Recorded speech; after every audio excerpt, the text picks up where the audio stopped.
بسم اللہ الرحمن الرحیم۔ السلام علیکم ورحمۃ اللہ وبرکاتہ۔ تمام دوست احباب کو اپنے اس چینل میں خوش آمدید کہتا ہوں۔ نبی پاک صلی اللہ علیہ وسلم کی ایک حدیث لے کر آپ کی خدمت میں حاضر ہوا ہوں کہ نبی پاک صلی اللہ علیہ وسلم نے صحابہ اکرام سے ایک مرتبہ کہا کہ 7 ایسے گناہ ہیں جو تباہ کر دینے والے ہیں، ان سے ہمیشہ بچتے رہو۔ تو نبی پاک صلی اللہ علیہ وسلم نے یہ عرض کیا صحابہ سے، تو صحابہ نے کہا کہ وہ کون سے گناہ ہیں؟ تو نبی پاک صلی اللہ علیہ وسلم نے فرمایا کہ اللہ کے ساتھ کسی کو شریک نہیں ٹھہرانا،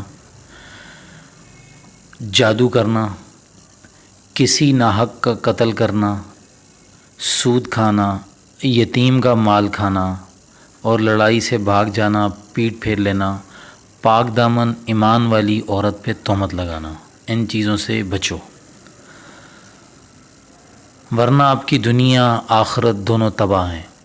تو اللہ ہم سب مسلمانوں کو ان گناہوں سے بچنے کی توفیق عطا فرمائے، اور جو نبی پاک صلی اللہ علیہ وسلم نے کہا ہے اور اچھی چیزیں بتائی ہیں ان کو کرنے اور ان پر 100% عمل کرنے کی توفیق عطا فرمائے۔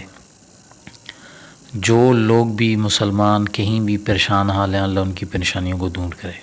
السلام علیکم ورحمۃ اللہ وبرکاتہ۔